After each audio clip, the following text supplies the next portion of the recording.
வணக்கம். நாம் முன்னோர்கள் விட்டுச் சென்ற வர்மக்கலை பார்த்துட்டு வரோம். 108 வர்மம் மொத்தம். இன்று நாம் பார்க்க போறது 58வது வர்மம் கைக்குழி வர்மம்.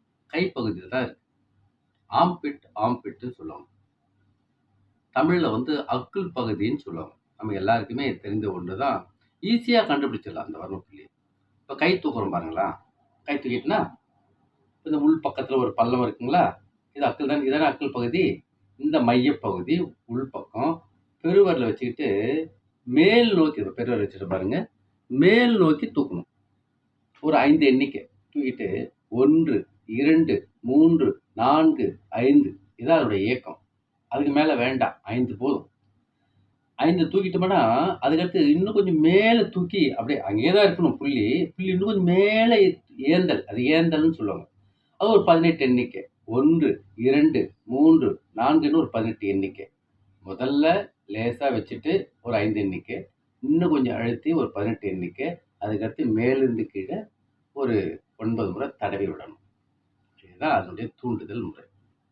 ரொம்ப நேரம் கை தூக்கிட்டு இருக்கக்கூடாது. ரொம்ப நேரம் அழுத்தவும் கூடாது. இது ரொம்ப ஈஸிங்க. இதனால நமக்கு என்ன நன்மை அப்படின்னு பார்த்தோம்னா, இதய பகுதி வன்மை பெறும். ரத்த ஓட்டம் சீராகும். ரத்தம் சீராகல, அங்கங்க அடைச்சிருக்கு அப்படின்னு சொல்றாங்க இல்லைங்களா? அது சீராகும். ரத்தோட்ட மண்டலமே சீராகும்னு சொல்றாங்க. வன்மை பெறும் சொல்றாங்க அதுல. இன்னொன்னு விஷயம் அப்படின்னா, கைப்பகுதியில் இருக்கக்கூடிய கை உளைச்சல். கை உளைச்சல் இருக்குங்க. கை ஒரு மாதிரி என்ன பண்ணுதுன்னு தெரியல. வலியும் தெரியல, என்ன தெரியலங்க. அது சீராகும். கை வலி சீராகும். எது இங்க வலிக்குதா, இங்க வலிக்குதா, இங்க வலிக்குதா, எந்த இடத்துல வலிக்குதோ 2 பக்கமும் உண்டு. இந்த பக்கமும் உண்டு, இந்த பக்கமும் உண்டு. கை தூக்க இயலாமை, கை வலி, முழங்கை வலி, முழங்கை பக்கம் மட்டும் வலிக்குது. புயவலி, தோல் வலி, தோல் அசைவு குறைபாடு, கை அப்படி அசைக்க முடியாது. இவ்வளோ நன்மைகள். பெரும்பாலும் கைதான் அதிகப்படியான வேலை செஞ்சுட்டே இருக்கும். உடல் பகுதியுடைய அதிக வேலை செய்யுது கையும் காலும் தாங்க. நம்ம எல்லாருக்கும் தெரியும். எதுக்கு எடுத்தாலும் கை இப்படி முன்னாடி போகும். அப்ப அந்த அசைவு குறைபாடு இருந்தா சிரமம் தானே. இந்த அசைவு குறைபாடு சீராகும்.